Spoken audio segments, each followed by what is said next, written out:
Bonjour mes frères, bonjour mes sœurs. J'espère que cette journée est une journée que nous voulons consacrer au Seigneur dans les circonstances particulières. Je ne vais pas vous en reparler tant elles sont connues. J'aimerais lire avec vous ce matin un texte qui nous est proposé. En fait, c'est notre lecture quotidienne. Et ce texte, c'est Actes 2, 37 jusqu'au verset 41. Après avoir entendu ce discours, ils eurent le cœur vivement touché, et ils dirent à Pierre et aux autres apôtres, « Hommes, frères, que ferons-nous » Pierre leur dit, « Repentez-vous, et que chacun de vous soit baptisé au nom de Jésus-Christ pour le pardon de vos péchés, et vous recevrez le don du Saint-Esprit. Car la promesse est pour vous, pour vos enfants et pour tous ceux aussi loin et en aussi grand nombre que le Seigneur notre Dieu les appellera. » Et par plusieurs autres paroles, il les conjurait et les exhortait, disant « Sauvez-vous de cette génération perverse ». Ceux qui acceptèrent sa parole furent baptisés, et en ce jour-là, le nombre des disciples s'augmenta d'environ 3000 âmes. Seigneur, touche-nous par ta parole. Seigneur, nous croyons qu'elle est inspirée par ton Esprit. Alors toi, Esprit Saint qui l'a inspirée, illumine, éclaire nos consciences, nos âmes, afin que nous puissions recevoir cette parole. Je te le demande, au nom de Jésus-Christ, le nom béni de ton Fils, notre Père. Amen. Hommes, frères, que ferons-nous? Quelle question? Imaginez que vous prêchez l'Évangile, que vous annonciez Jésus-Christ et que l'on vous demande « Que dois-je faire ?» C'est une question essentielle. Et surtout, la réponse qu'on va y apporter est aussi importante que la question. Alors, à partir de ce texte seul, si nous n'avions que ce texte seul, que répondrions-nous? Alors, voilà. Est-ce que c'est un exercice que vous allez vouloir faire avec moi? En tous les cas, je sais ce que je répondrai moi aujourd'hui à cette question. Enfin, en tout cas, je formulerai cette réponse de la manière suivante. Non pas seulement me basant sur ce texte d'Acte 2, mais en y ajoutant ce que j'ai lu et ce que d'autres ont lu avant moi, parce que finalement, ce texte d'Acte 2 n'est pas le seul qui présente une présentation de l'Évangile. Alors ce texte-là serait en quelque sorte corrigé ou en tous les cas retouché, complété par d'autres choses que nous trouvons dans l'Écriture. Alors à cette question « que ferions-nous » si je n'avais que ce texte, je dirais d'abord « je n'ai pas que ce texte ». Donc voilà quelle serait ma réponse à la question posée. D'abord, repentez-vous de vos péchés, certainement. Deuxièmement, croyez au Seigneur Jésus, qui est le seul sauveur, le seul médiateur, le seul chemin.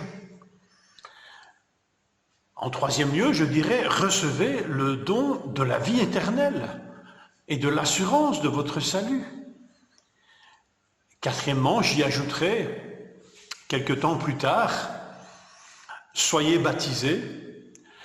Je ne pense pas que le baptême ferait partie de la réponse que je donnerai tout de suite pour quelqu'un qui prendrait une décision. Je lui dirai plus tard, soyez baptisés. Après un certain temps, vous avez pu vous adapter à l'Église, y vivre. Voilà, on parlerait du baptême à ce moment-là. Et enfin, pour grandir, eh bien, Dieu nous donne des grâces, ou en tous les cas des moyens de croissance. Lire la Bible, prier, fréquenter une église locale, fidèle bien sûr, et témoigner de votre foi. Voilà la réponse que j'apporterai, me semble-t-il, à cette question.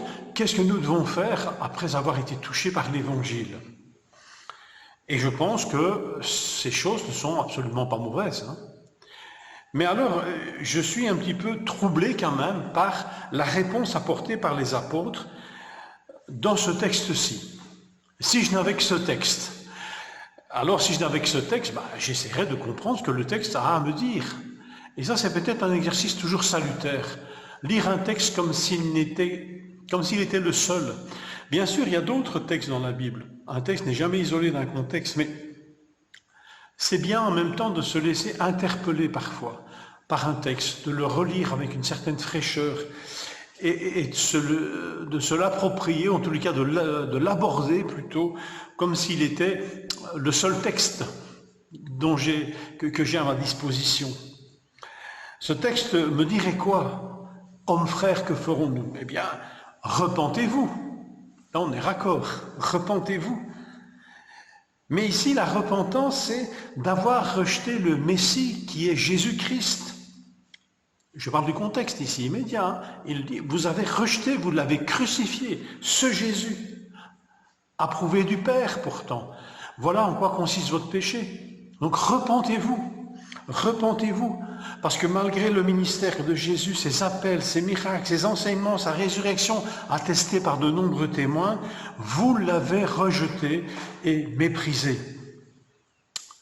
La repentance ici est centrée sur Jésus-Christ, sur l'attitude que nous avons à l'égard de Jésus-Christ. Elle n'est pas d'abord centrée sur nos dérives morales. Il n'est pas dit ici dans le texte, repentez-vous d'avoir menti, d'avoir volé, d'avoir bu, d'avoir peut-être trompé votre femme, d'avoir trompé les impôts, etc. Non, c'est toute la repentance ici, le changement d'attitude, le changement radical est centré sur Jésus-Christ, sur l'appréciation que nous avons de lui. Nous avons rejeté Jésus-Christ. Retenons bien cette idée. Repentance tout entière centrée sur Jésus. Deuxième chose, que ferons-nous? Soyez baptisés au nom de Jésus-Christ. Ce qui pour nous apparaît peut-être en quatrième temps et même après la conversion est ici tout de suite proposé à ceux qui sont en train d'écouter l'Évangile. Soyez baptisés au nom de Jésus. Baptême qui vient en deux. Baptisés au nom de celui qu'ils ont rejeté. Dans le contexte ici. C'est un acte fort d'engagement et d'identification envers celui qu'ils ont rejeté et en qui ils n'ont pas cru. Commencez à percevoir ici le changement d'attitude radical qui va se passer en eux. Ils vont se faire baptiser au nom de celui qu'ils ont rejeté. En bon juif, ils ne niaient point le Père, le Créateur, le Père de la nation d'Israël.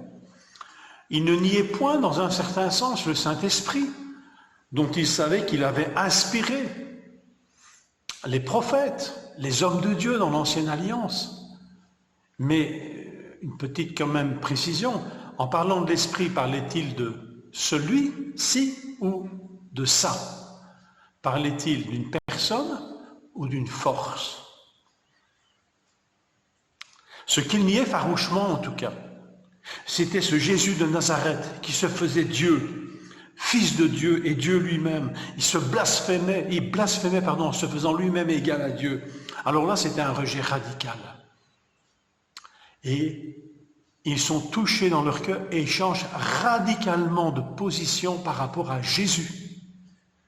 Ce baptême au nom de Jésus est quasiment un acte de repentance envers lui, envers celui qu'ils ont crucifié, et en même temps un acte d'adhésion, de soumission, d'identification au Fils de Dieu. Réponse à la prédication de Christ par l'apôtre Pierre. Être baptisé au nom de celui que l'on a rejeté. Et vous recevrez le don du Saint-Esprit. Là où nous mettons l'accent sur la vie éternelle, et vous recevrez la vie éternelle, ici, le texte met l'accent sur un autre don, c'est celui du Saint-Esprit. Je pense qu'il n'y a pas une contradiction extraordinaire dans cela, parce que le don de l'Esprit, on pourrait dire, c'est la promesse qui contient toutes les autres, dont celle de la vie éternelle. Recevoir l'Esprit, c'est forcément recevoir la vie éternelle. Ici, le don dont il est question, don de l'Esprit Saint, c'est autant sa personne que ses dons, que ses manifestations. Qu'est-ce que nous donne l'Esprit Saint? La vie d'en haut, la nouvelle naissance, le baptême dans l'Esprit, la plénitude de l'Esprit, les dons spirituels, le témoignage que nous sommes enfants de Dieu, l'assistance dans la prière par son intercession, la capacité de témoigner de Jésus-Christ. Peut-être que j'en passe encore et d'autres. Mais voilà ce que nous recevons quand nous parlons du don de l'Esprit. Alors pour les auditeurs des Actes, l'Esprit Saint n'est sûrement pas compris dans une perspective trinitaire. La personnalité du Saint-Esprit n'est pas envisagée. Et le don de l'Esprit qui leur est promis va changer radicalement leur attitude et leur compréhension. Ils ne vont pas recevoir une force, une puissance, ils vont recevoir l'Esprit Saint, la personne du Saint-Esprit. Et je crois que là, ils vont être plongés dans une réalité trinitaire. Plus qu'une longue explication, ils vont en faire l'expérience. Enfin, en quatrième lieu, dans ce texte, la promesse est pour vous, pour vos enfants et pour tous ceux que le Seigneur appellera en aussi grand nombre qu'il le voudra. Dieu n'en reste pas à nos petites personnes dans cette annonce de l'Évangile et dans ce que devrons-nous faire, que devons-nous faire. Eh bien, nous devons recevoir aussi une vision en quelque sorte, une vision que le Seigneur n'en restera pas à notre seule personne. Il compte en toucher beaucoup d'autres, des plus proches, pour vos enfants, vos petits-enfants, et pour tous ceux que le Seigneur appellera aussi en aussi grand nombre qu'il voudra, soit-il près ou loin de nous. Le salut n'en restera pas à vos seules personnes. Il va toucher bien d'autres, au travers de vous, et bien plus loin encore que vous ne l'imaginez. Le salut est un partage permanent. D'autres y auront accès par notre témoignage, et par ceux d'autres à qui nous témoignerons, ceux-là témoigneront à leur tour. Enfin, et c'est ce qui s'est passé jusqu'à ce jour. Nous n'avons pas besoin de réinventer quoi que ce soit. Nous sommes quelque part les fruits aussi de cette dynamique qui s'est lancée. Et dans cette offre à cette question, que ferons-nous? Ne perdez pas cette vision, que le Seigneur continue son œuvre au travers de nous et bien plus loin que nous. Ce témoignage, il est donné par la suite du texte. En quoi consiste-t-il ce témoignage? Eh bien, il est donné au travers d'une communauté vivante, joyeuse, solidement alimentée par Dieu, une communauté priante, adorante, hospitalière, généreuse. Hommes frères, que ferons-nous? Repentez-vous, mais d'une repentance qui conduit, qui est centrée sur Dieu. Soyez baptisés au nom de Jésus-Christ, dans le contexte, au nom de celui que vous avez méprisé. Et nous allons voir, c'est un questionnement. Baptisés au nom du Père, du Fils et du Saint-Esprit, se pourrait-il que nous ayons exclu ou le Père, ou le Fils, ou le Saint-Esprit de notre foi? Dieu est trinitaire, Père, Fils et Saint-Esprit.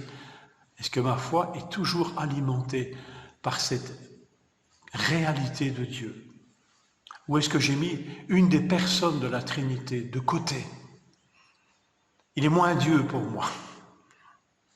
Il est moins présent dans ma vie. Vous recevrez le don du Saint-Esprit. Et la promesse est pour vous, pour vos enfants et pour tous ceux que le Seigneur appellera en aussi grand nombre qu'il le voudra. Je vous laisse ces quelques questions. Vous les retrouverez sur le feuillet de cette semaine, ces questions. Vous trouverez une partie de ce texte aussi. Alors voilà, qu'il puisse alimenter notre réflexion, notre méditation. Que dans ce temps de confinement et dans ce temps de sortie du confinement qui se profile, nous puissions nous poser cette question, Seigneur, au travers de ces réponses apportées à l'offre de l'Évangile, suis-je toujours bien vivant, bien prêt? Et notamment eu égard à ce quatrième point, la promesse est pour vous, pour vos enfants et pour tous ceux que le Seigneur appellera. Est-ce que j'ai bien toujours cette vision? Elle est toujours bien claire pour moi. Le Seigneur ne me concerne pas seulement moi seul. Alors voilà, je vous laisse ces quelques questions. Sommes-nous conscients que la repentance concerne avant toute chose notre attitude à l'égard de Dieu, avant même nos actes moraux? C'est notre conception de Dieu qui doit être radicalement changée par l'Évangile. Et tout homme est appelé à changer cette conception. Soit-il athée, c'est-à-dire qu'il nie Dieu, soit-il agnostique, soit parce qu'il le relativise, soit nous sommes des monothéistes qui ne comprenons pas la Trinité et la rejetons, soit nous sommes des polythéistes quasiment, et nous risquons le danger de l'idolâtrie. Voilà, tous les hommes sont en problème par rapport à Dieu. Et l'Évangile vient corriger radicalement notre conception de Dieu. C'est la repentance envers Dieu. À qui, du Père, du Fils ou du Saint-Esprit, dénions-nous la divinité, la personnalité, la compassion, l'amour? Père, Fils et Saint-Esprit, le seul Dieu auquel nous croyons. En est-il ainsi? Le Saint-Esprit est-il au cœur de ce que nous offrons par l'Évangile? Ou est-il à la périphérie? Et que pourrions-nous faire pour que cette promesse de Dieu soit vraiment reçue par ceux à qui nous annonçons l'Évangile? Est-ce que nous devons nous en inquiéter que cette promesse est vraiment reçue? Je le crois. Enfin, dernière question. Comment faire passer à un pécheur du XXIe siècle, égocentrique, individualiste, anti-institution, comment lui faire passer une vision communautaire, dynamique, accueillante, enrichissante, engageante de l'Église? C'est un fameux défi. Voilà, je vous laisse ces réflexions. Que le Seigneur nous conduise, nous dirige, nous alimente notre foi et notre réflexion. Que nous puissions ressortir plus forts, plus zélés, plus requinqués peut-être de ce confinement, que nous y sommes entrés, Que le Seigneur vous bénisse. Seigneur, guide nos réflexions. Seigneur, toi, tu as touché notre cœur un jour. Seigneur, que nous n'oublions pas ce que nous avons entendu. Que nous puissions vivre, Seigneur, cette grâce de voir des hommes et des femmes, d'entendre des hommes et des femmes nous demander « Que dois-je faire par rapport à ce que tu me dis, par rapport à ce que tu m'annonces de ce Christ? Que dois-je faire ?» Seigneur, accorde-nous de pouvoir y répondre d'une manière, Seigneur, qui soit fidèle à ta parole, fidèle à qui tu es, Seigneur, et à ce que tu veux faire chez les hommes et les femmes. Seigneur, je te demande ces choses au nom de Jésus. Amen.